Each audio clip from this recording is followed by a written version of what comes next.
Assalamualaikum warahmatullahi warahmatullahi wabarakatuh. wabarakatuh. Sobat Cendikia, saya Yanti. Dan saya Pujo, kita kembali lagi dengan Bikin Pintar. Bikin pintar.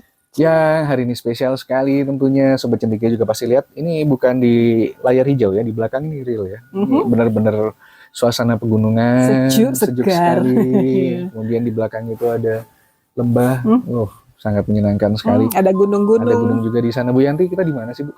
Kita lagi di Bojong Wanayasa, Daerah Pak. Bojong Wanayasa ya. Dan ini hari ini Pak Dudung dan Bu Yanti meminjamkan tempat ini untuk syuting. Yeay, Wah, makasih menyenangkan Pak sekali. Dudung. Makasih Pak Dudung. Ini tempatnya sangat menyenangkan ya. Mengingatkan kita untuk menjaga lingkungan ya agar tetap hijau dan indah seperti ini ya. Terutama Memang harusnya begitu. ya, Penuh apalagi oksigen. penuh oksigen. Apalagi sekarang kita di global warming, kemudian kebakaran di mana-mana. Dan polusi menggila di Polusi Indonesia menggila di enggak? Indonesia. One of the worst ya in the Jakarta, world. Bandung, saya Jakarta, rasa Bandung. ya kualitas udara sangat menurun, kualitas kesehatan dan kehidupan kita juga perlu diperbaikinya. Yep. Ini himbauan buat kita semua lah. Oke, tapi hari ini kita di lingkungan yang menyenangkan ini kita juga ingin membahas satu topik yang memang penting sekali sebenarnya Bu Yanti gitu ya. Ya. Kontras dengan lingkungannya nih. Kontras dengan lingkungan begitu ya. Memang kontras, tapi ya semoga inilah saya bisa mengalahkan rasa nyaman yang membuat ngantuk ya untuk membahas. Saya jelas enak sekali di sini Bu Yanti. Jadi hari ini kita akan bahas apa Bu Yanti? Judi. Ya kita akan bahas judi ya. Itu memang sudah sangat terkenal sekali, bukan karena lagunya, tapi memang dari zaman Rasul dulu juga. Masalah judi atau untung-untungan mengadu nasib ya, menguji anak panah gitu ya. Menguji anak panah ya. Jadi memang judi ini udah jadi masalah yang dilarang dari zaman Rasul ya, karena memang menyebabkan banyak kerusakan, Kalau seperti liriknya Pak Haji Rhoma Irama menjanjikan kekayaan gitu ya Bu Yanti, kemudian menjanjikan kemasyhuran atau apa lagi, nah, seperti itu. Tapi kenapa kita bahas judi sekarang? Itu karena memang sekarang Kementerian Komunikasi dan Informatika Indonesia sedang menggalakkan pemberantasan judi online, teman-teman. Jadi semua yang online itu, terutama yang bisa menyesatkan warga negara, memang sedang ditertibkan ya. Jadi salah satunya adalah judi online. Kenapa perlu ditertibkan? Karena memang sangat mudah diakses. Sangat mudah diakses. Kalau dulu kan dikejar polisi, Pak Pujo. Kalau sekarang nggak perlu, di rumah aja sendiri. Ya. Kayak main HP gitu, lagi ngapain Pak gitu, lagi WhatsApp gitu. Tapi sebenarnya main judi gitu ya. Nah itu bahaya sekali. Nah inilah kenapa kita perlu membahas soal judi, Bu Yanti. Nah jadi sebenarnya pengertian judi itu apa sih, Bu Yanti? Kalau menurut Kamus Besar Bahasa Indonesia, suatu kegiatan yang punya 3 unsur gitu ya. Ada unsur bertaruh. Ya, bermain, bertaruh, dan mengadu nasib. Mengadu nasib. Ada dapat keuntungannya juga ya, Bu Yanti? Dapat keuntungan, iya. Tapi lebih kepada ingin mendapat sensasi yang ditimbulkan itu membuat kita kecanduan gitu loh Pak. Ingin coba lagi, siapa tahu bisa lagi, siapa tahu. Jadi ya mengadu nasib itulah. Kenapa judi itu membuat ketagihan, Bu Yanti? Ya karena memang rasa yang ditimbulkan saat kita menang, berhasil menebak itu betul-betul mengaktifkan bagian reward system di otak kita ya. Kalau dalam reward system itu adalah tempat di mana ada emosi bahagia, emosi puas, emosi senang gitu ya, atau ventromedial striatum istilahnya gitu dalam istilah neurologinya. Jadi bahagian itu akan selalu aktif ya kalau kita memiliki rasa puas, rasa senang. Kan berhasil, aku tebak kamu pasti begitu gitu ya, terjadi, wah itu bahagianya, bangganya luar biasa. Nah itu akan terus-menerus menimbulkan rasa ingin lagi dan lagi karena faktor munculnya hormon dopamin di situ. Jadi kita jadi happy ya kalau happy kita banget gitu. Jadi ingin lagi merasakan itu, seperti alkohol aja misalnya gitu ya, sama aja. Semua kecanduan mengaktifkan area yang sama di otak kita. Nah, saya pengen tanya begini Bu Yanti. Setelah anggaplah kita main judi, itu kan pilihannya antara menang atau kalah ya. Yes sir. Tapi istilahnya, apakah perasaan yang muncul ketika kita kalah itu malah semakin membuat kita ingin menang? Atau apa sebenarnya yang terjadi, Bu Yanti? Pinter-pinternya orang mainin perasaan ini. Iya. Kalau zaman sekarang gitu ya, itu bisa diprogram dengan komputer kan Pak Pujo. Kalau terutama yang game online ya, itu sangat mudah diprogram dengan komputer. Tapi pada hakikatnya gitu ya, ketika bandar judi itu ya, membuka permainan itu untuk dimainkan oleh orang lain, mereka sudah mengatur itu dengan sistem yang disebut dengan, kalau dalam istilah psikologi, interval ratio. Interval ratio ya. Nah, jadi maksudnya gini, kalau yang fixed ratio, setiap kali main 5 kali dapat 1 hadiah, misalnya gitu kan ya, menang 1 kali, setiap 5 kali menang lagi, setiap 5 kali menang lagi, itu yang bisa diprediksi gitu kan ya. Itu arisan ya Bu Yanti? Kayak arisan ya, pokoknya saya pasti giliran saya di sini gitu misalnya. Tapi kalau yang interval ratio itu, kita akan mendapatkan hadiah atau reward itu setelah waktu berlalu, nggak jelas kapan, berapa kali mencoba. Kadang-kadang menang, kadang-kadang enggak. 5 kali mencoba, kadang-kadang dapat. Kadang-kadang 10 kali, 15 kali enggak dapat gitu. Nah, itu disebut dengan interval ratio. Nah, biasanya dalam ilmu psikologi, dalam istilah behaviorism, interval ratio ini bisa menimbulkan rasa penasaran yang luar biasa. Rasa penasarannya itu yang membuat kita susah untuk melepaskan. Susah melepaskan. Ya, kenapa? Waktu itu pernah dapat loh. Nah, ini aku jadi ingat pembicaraan kita waktu itu dengan seorang seleb itu, Pak. Dennis Lim itu ya. Oh iya, ada ya nanti linknya kita share juga ya di sini. Siap. Ya, nanti. Beliau ngaku pernah jadi bandar judi ya, kadang-kadang sampai ratusan juta gitu ya per bulan, kadang 1 miliar per bulan dia bisa dapat jadi bandar judi gitu ya. Hanya dengan memanfaatkan apa yang disebut dengan tadi itu ya, interval ratio dimainkan. Wah, ini baru masuk nih. Barang baru nih ya. Diseringin menang ya Bu Yanti. Menang ya. Nanti gue bisa lagi nih, taruhan lebih besar lagi gitu kan ya, akhirnya nggak menang lagi. Nah kayak gitu, jadi dimain-mainkan psikologi seseorang sehingga orang merasa punya harapan baru lagi untuk menang lagi seperti yang sebelumnya gitu loh. Nah ini yang orang kadang-kadang nggak sadar, dimainkan. Punya harapan baru ini juga ya Bu Yanti. Sebenarnya saya juga ingin ngebahas lagi Bu Yanti. Biasanya orang yang dalam bahaya, anggaplah tidak hanya untuk judi lah, untuk adiksi apapun ya, ketergantungan apapun. Ini kan ada keinginan untuk mendapatkan suatu sensasi dopamin ya, atau mendapatkan suatu harapan yang baru, atau mendapatkan suatu semangat yang baru gitu ya. Jadi memang sense of achievement. Gua bisa taruhan lebih banyak, gua makin kaya gitu kan ya. Kalau gua tambah lagi taruhannya akan makin hebat, gua bisa menebak dengan pasti. Jadi lebih ke itunya setelah itu, bukan sekedar masalah uangnya. Bukan sekedar masalah uang ya, happy-nya ya Bu Yanti. Happy. Kalau zaman sekarang ini bahasanya anak gaul itu, wah hidup lagi capek-capeknya terus menang slot gitu. Langsung happy gitu ya. Nah, high-nya itu ya, rasa happy-nya itu yang dimanfaatkan agar kita susah melepaskan diri ya Bu Yanti. Susah lepas. Pernah enak soalnya, pernah dipuji soalnya, wah dapat uang ya, dapat ya, menang ya. Wah, layarnya jadi terang gitu kan. Kayak tiap kali pilih kuda yang itu menang selalu, misalnya kalau untuk taruhan kuda gitu ya. Betul. Padahal taruhan bisa macam-macam ya. Kalau di kampung ada liga kampung, wah saya milih tim yang itu. Kalau menang duitnya kasih gitu ya. Itu juga taruhan. Taruhan juga. Balap merpati, wah saya milih merpati yang itu. Itu dia. Taruhan itu banyak juga dekat kampung aku. Betul. Judi juga ya Bu ya. Itu judi. Padahal kadang-kadang enteng aja sih sebenarnya, ini 5.000 lah, 10.000, tapi tetap ya Bu Yanti ya, untung-untung ngabisin akhirnya uang untuk keluarga. Betul ya, hati-hati ya teman-teman, karena kadang-kadang awalnya 5.000 10.000 rokok sama kopi doang sih. Menang sebentar, ya. Tapi ini rasa happy-nya itu yang berbahaya ya Bu Yes Yanti. sir. Nah Bu Yanti, kalau begitu Bu, gimana nih misalkan, tapi sebelum ke situ saya pengen tanya dulu, saya pengen cerita juga sih sebenarnya Bu Yanti. Yes sir, please do. Nah, jadi gini teman-teman, Bu Yanti, kita kan hidup di era aplikasi nih, semuanya ada di handphone ya teman-teman. Ya. Jadi sekarang yang namanya judi itu tidak selalu dicap judi, karena kalau misalkan judi menerangkan dirinya, saya judi loh, langsung kena stop nanti sama Pak Menteri ya. Nah, jadi mereka pinter-pinternya menyamarkan gitu. Ya, memasang berkamuflase gitu ya. Berkamuflase gitu, tapi ujung-ujungnya sama juga gitu, untung-untungan gitu. Jadi ada tebak-tebakannya, ada berharap dapat keuntungannya, seperti itu ya. Dan yang lebih mengerikan lagi sebenarnya, kalau buat saya sih mengerikan ya, tapi karena memang dibungkusnya dengan sangat indah dalam bentuk yang sangat menipu gitu, tapi kita nggak sadar Bu Yanti. Ada contohnya nggak Pak Pujo? Oh banyak nih Bu, tapi beberapa aja saya ceritain lah ya. Jadi Sobat Cendekia, mungkin Bu Yanti juga pernah dengar banyak ya sekarang game online yang gratis-gratis. Aha, aha. Gimana itu caranya bisa gratis, Bu? Jadi kan mereka juga harus ngebayar aplikasinya, ngebayar programmernya. Masa programmernya makan terima kasih gitu kan nggak kenyang ya? Lillahi ta'ala. Lillahi ta'ala, nggak ada juga lillahi ta'ala buat program game-game Iya. gitu, Bu Yanti. Iya. Mereka butuh uang. Hmm.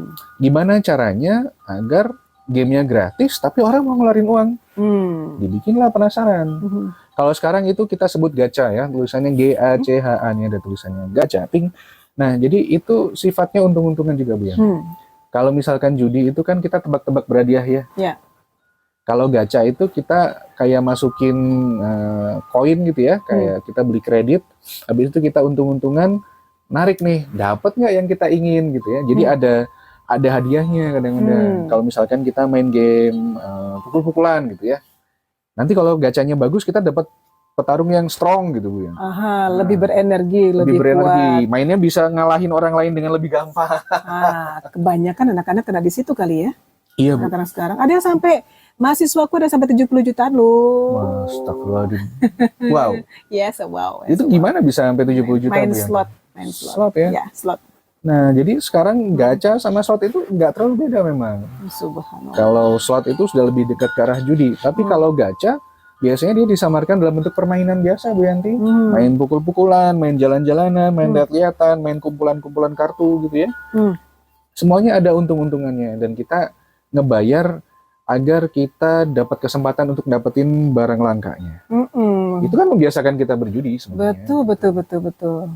Nah, inilah yang mungkin perlu kita waspadai, sobat-sobat cendekia. Gimana ceritanya agar kita nggak menormalkan ya. Gimana sih itu, Bu Yanti, bahasanya normalisasi? Menormalisasi perbuatan fahsyar gitu, perbuatan yang merugikan kita, yang tidak akan memuliakan kita gitu loh. Betul, Bu Yanti. Itu dia. Ya kalau sesuatu yang tidak baik itu yang merugikan kita normalkan, itu kan bisa mempengaruhi cara berpikir kita. Betul.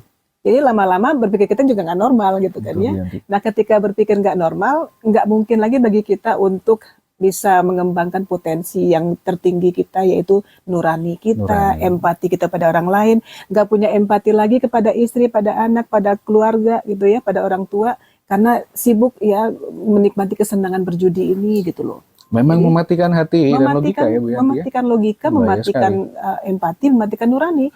Kan nurani berhubungan dengan Tuhan gitu kan, nggak takut Tuhan lagi berarti sudah. Kalau kita sudah tidak mendengarkan nurani kita ya, kita tahu ini salah, tapi kita terus-terusin aja. Kafir namanya, kafir, ya, menutupi kebenaran. Masya Allah ya, astagfirullah, semoga kita dijauhkan dari seperti Amin. itu. Saya juga ingin ini, Bu Yanti, ingin membahas juga kasus yang sempat ramai beberapa waktu yang lalu, dan sebenarnya mungkin bisa dikaitkan dengan FOMO. Right, FOMO, fear of missing out, takut ketinggalan. Nah betul. Nah karena sobat cendekia di rumah pasti masih ingat ya dengan Indra Kents ya. Wow, murah banget gitu ya, atau Doni Salmanan. The Crazy Rich itu. Crazy Rich. Jadi ini fenomena Crazy Rich. Aku sempat cemburu banget sama mereka, kok bisa ya begitu mudahnya, segitu mudah, segitu kayaknya gitu. Emang crazily rich. Nah, mereka memainkan rasa iri itu, Bu Yanti, untuk menarik orang agar ikut gaya hidup mereka. Gaya hidup mereka, dan mereka kan sebenarnya mempromosikan judi juga, Bu Yanti. Cuman memang bentuknya bukan judi gitu ya, Bu Yanti. Mereka mau kita menyebutnya namanya binary option. Binary option. Disebut binary soalnya kemungkinannya dua. Kalau nggak naik ya turun. Itu kita tebak harga sebenarnya, tebak harga pasar saham. Saham ya, benar-benar. Kayaknya ada deh muridku yang pernah nyobain itu. Nah, kayaknya murid saya juga pernah ada itu di kelas, langsung saya keluarin. Nah, tapi dia keluar dengan sadar secepatnya. Alhamdulillah. Begitu uangnya berkurang sampai 200.000. Itu, Bu Yanti. Bandar nggak pernah kalah. Bandar nggak pernah kalah, itu dia yang harus disadari ya. Harus disadari ya. Jadi kalau judi itu kan, jadi memang di awal-awal itu kayak tebak-tebak buah manggis aja. Kemudian kalau masih pakai uang monopoli, uang-uangan gitu. Kayak jujur memang keberuntungan dia, padahal dia diatur gitu ya Pak ya. Betul, Bu Yanti. Dan pada kasusnya pun semua orang yang ngikutin Doni Salmanan dan Indra Kents untuk investasi di platform mereka, uangnya hilang semua, Bu Yanti. Hilang semua. Iya, kayak muridku itu dia taruh 3 juta, tinggal 700 Pak. Tinggal 700 ya. Nah itulah bahayanya. Nah sekarang saya juga pengen tanya, Bu Yanti.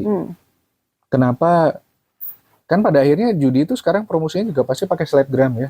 Kemarin Indra Kents, Doni Salmanan, kemudian Reza, yang saya lupa namanya juga, dari Net89 itu juga semuanya mempromosikan gaya hidup yang luar biasa. Wow, jalan-jalan keliling dunia, naik mobil mahal.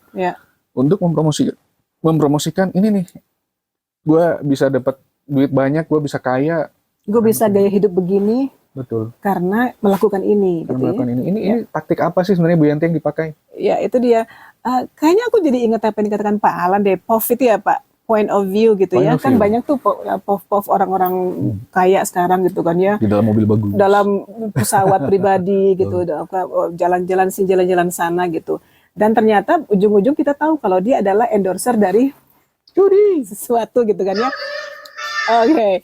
Nah, dengan adanya yang namanya internet, Pak Pujo, jadi segalanya jadi fluid banget gitu ya. Orang menganggap siapapun bisa gitu, jadi seperti apapun juga, karena begitu mudahnya mengakses kehidupan paling pribadi dari orang dari strata apapun juga, strata sosial, dari yang miliuner, dari yang kaya banget, yang kaya, yang setengah kaya dan seterusnya gitu kan ya.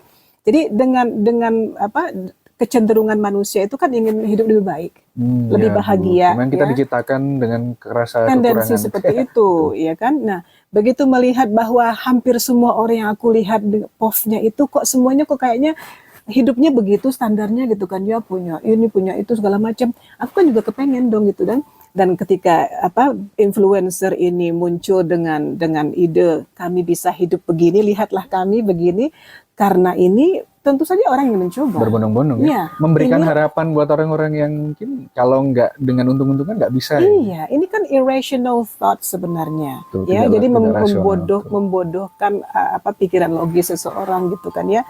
Hanya karena orang takut ketinggalan tadi, yang FOMO tadi. Ternyata dunia ini lifestyle yang diterima, yang standar, yang begini ternyata. Wah, aku kok di sini? Maka aku karena melihat ke atas terus, akhirnya melakukan segala cara untuk bisa sampai ke standar yang global itu.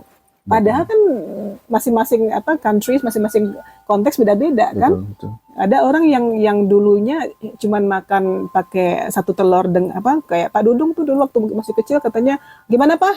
Cuman nasi sepiring dengan telur seperempat gitu ya. Happy semuanya gitu. Tapi kan dulu nggak ada standar seperti apa makanan yang seharusnya gitu kan ya. Nah itu kerasa kurang bersyukur dan selalu merasa ingin melihat ke atas, itulah yang jadi problem sebenarnya zaman sekarang ini Pak Pujo. Dan membuat kita menjadi lebih bahaya terhadap ini rayuan judi. Iya, beresiko ketua Rayuan. Betul sekali. Rayuan judi, rayuan game yang tadi itu Game of chance ya. Game of Untung-untungan chance, itu tadi. termasuk pinjol gitu kan ya. Betul. So, karena kita kurang bersyukur, kita merasa tidak beruntung, jadinya pengen coba untung-untungan. Untung-untungan. Apalagi ada pinjol tadi Bu Yanti. Yep. Pas banget tuh. Kalah gara-gara dimenangin sama judinya sedikit gitu ya. Habis itu kita ngasih banyak, terus dikalahin sama bandarnya, kurang duit, jadinya ke Yep.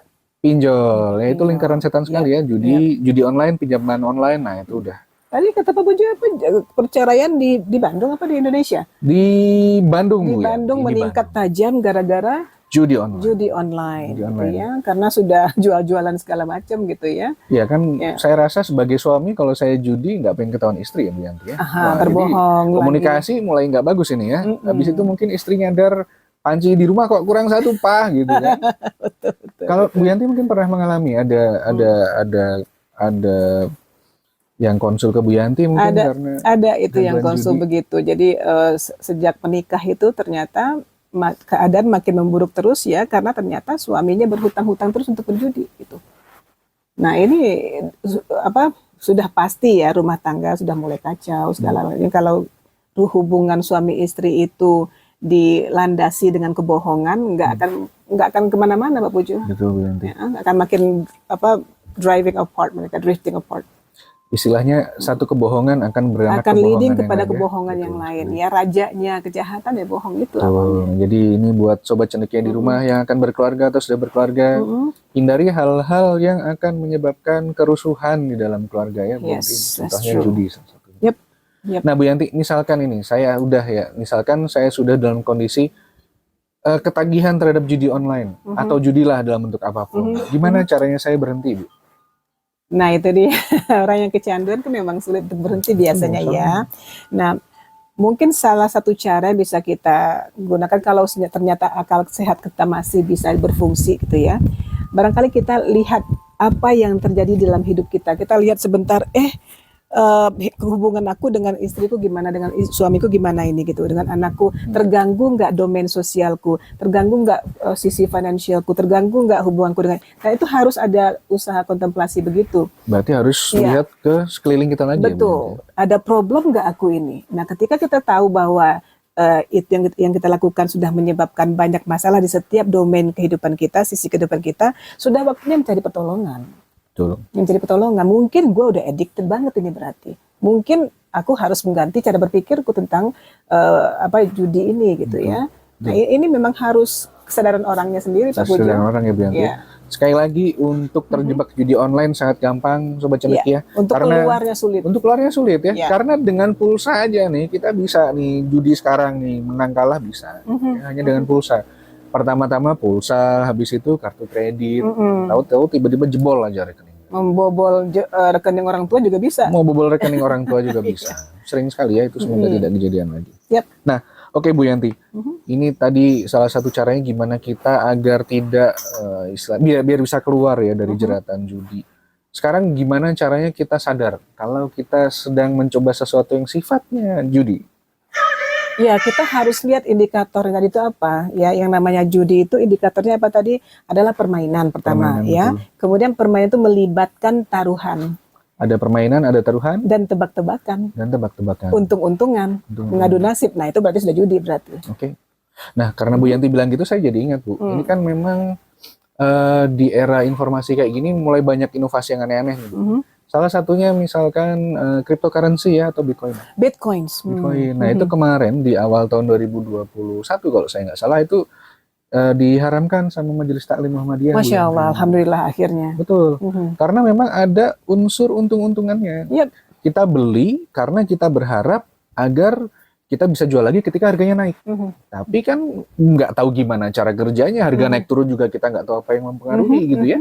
Kemudian istilahnya nggak bisa dikalkulasi resikonya, gitu dia. Dan kemarin sempat ada kasus juga yang bunuh diri karena memang dia banyak ngabisin uang di cryptocurrency itu gitu Bu Yanti. Nah, yang kasus di UI kan juga begitu kemarin itu. Karena gagal ya? Karena gagal.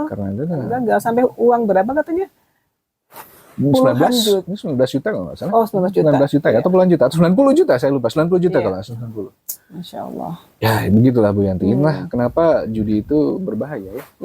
Mau capnya seperti apa ya, meskipun kadang-kadang asalkan melibatkan taruhan, melibatkan permainan yang membuat ketagihan sampai kita jual-jual segala macam, nah itu udah berarti mengharapkan keuntungan ya, gitu. Berharap kita bisa merubah nasib dengan cara yang sangat mudah. Ingin untung besar tapi usaha minimal. Nggak bisa. Nggak ada ceritanya. Nggak ada yang begitu. Jadi sekali lagi harus hati-hati ya. Kalau zaman dulu kan ada SDSB, Porkas gitu ya Bu Yanti ya. Kalau sekarang mungkin sudah lebih ini lagi apa istilahnya. Topengnya lebih gawat lagi sekarang gitu ya. Nah, kalau dari saya sih itu aja sih Bu Yanti soal gini. Kalau dari Bu Yanti ada yang mau ditambahin nggak? Rasanya cuman itu ya. Kita seperti yang pernah kita bicarakan sebelumnya Pak Pujo, apapun yang kita lakukan dalam hidup ini harus dengan rasa tanggung jawab. Tanggung jawab. Kita harus selalu mengevaluasi apakah apa yang saya lakukan ini sesuatu yang bisa dipertanggungjawabkan. Ya, bisa resiko yang saya ambil ini apakah bisa diperhitungkan ya. Karena memang terus terang semua manusia kan ingin bisa mengontrol masa depan. Ya, ingin bisa mengontrol masa depan. Tapi itu tidak possible gitu ya. Yang bisa kita lakukan hanyalah berharap dengan rasa tanggung jawab ya, mengkalkulasi semua resiko. Ya, nggak boleh kita nggak ngambil resiko juga, tapi resiko yang kita ambil harus kita kalkulasi dulu dengan rasa tanggung jawab dan berharap for the best dengan berdoa gitu kan ya. Dan selalu punya sense of humility untuk berusaha keras. Jangan coba-coba sombong mengatakan hanya dengan meniup angin aja nanti tahu-tahu kita akan kaya raya, atau mengatakan mengusap-usap lampu minyak kemudian muncullah jin gitu ya. That's not possible, that's not logical. Karena berpikir tidak logis begitu ya, beresiko membuat kita juga bisa mempertaruhkan segala-galanya yang penting dalam hidup kita. Ya, bisa mempertaruhkan rumah tangga, mempertaruhkan pekerjaan, mempertaruhkan reputasi, segala-galanya gitu loh. Ya. Jadi memang judi itu musuh kita ya Bu Yanti. Yes, karena bikin tidak pintar begitu. Ya, tidak pintar. Bikin tidak pintar. Ya, tidak rasional, tidak logis. Betul. Ya. Jadi dengan ini kami nyatakan judi adalah musuh bikin pintar. Musuh bikin pintar. Betul sekali. Annoying banget asli. Kalau bisa diedit Pak boleh. Tapi saya suka. Enggak, gue seneng denger. Ya, tapi ya pesan dari lagunya itu bagus, Bu. Ya. Yes. Jadi pertama kali kita menang itu adalah awal dari kekalahan. Maksudnya syairnya. Enggak. Sampai apa syairnya ya? Hanya itu yang saya ingat. Haji Roma, dia penggemar Haji Roma nih, luar Betul sekali, biasa. terima kasih. Ya Bu Yanti. Jadi ya semoga kita dan keluarga kita dijauhkan dari hal-hal yang sifatnya memberikan lebih banyak mudarat seperti judi dan Amin. sebagainya. Amin. Dan ya kita Allah. juga harus bisa mengspot ya, menyadari wah ini kita mulai Udah masuk gua nih ke udah perangkap masuk ini, nih perangkap gitu ya. judi nih gitu ya. Karena seperti kata Dennis Lim tadi kan ya, kita kasih menang dulu mereka beberapa kali. Kasih menang dulu. Supaya mereka nyandu dulu. Betul. Habis itu kita tarik. Betul. Ya, sampai mereka beruntung miliaran begitu per bulan, gila nggak tuh? Betul. Bu Yanti. Nggak akan pernah kalah bandar judi. Enggak lah, mereka yang kaya kabur mereka udah keluar pulau mana. Yes, sir. Nah, buat teman-teman sobat pintar juga yang di rumah yang suka main game online ya, yang banyak gacanya, Yang pinter dong. pintar ya, mulai dikurang-kurangin ya. Ya, Kalau ya. main istilahnya mulai perhatikan apakah sobat pintar lebih menikmati ketika dapat untung-untungannya gitu ya daripada mainnya. Karena berarti kita udah terjebak. Yes. Nauzubillah min zalik. Naudzubillah min dzalik, teman-teman. Jadi seperti itu Bu Yanti bahasan Yes, kita untuk hari ini. Sekali lagi terima kasih Pak Dudung, Bu Terima Yanti. kasih Pak Dudung. Untuk kesempatannya I kita love you, bisa Pak Dudung. syuting di sini. Semoga bermanfaat buat kita semua. Lagi-lagi kita di sini mengingatkan bahayanya judi ya Bu Yanti ya. Yes, sir. Betul sekali. Semoga bermanfaat bagi kita semua. Terima kasih. Wassalamualaikum warahmatullahi wabarakatuh.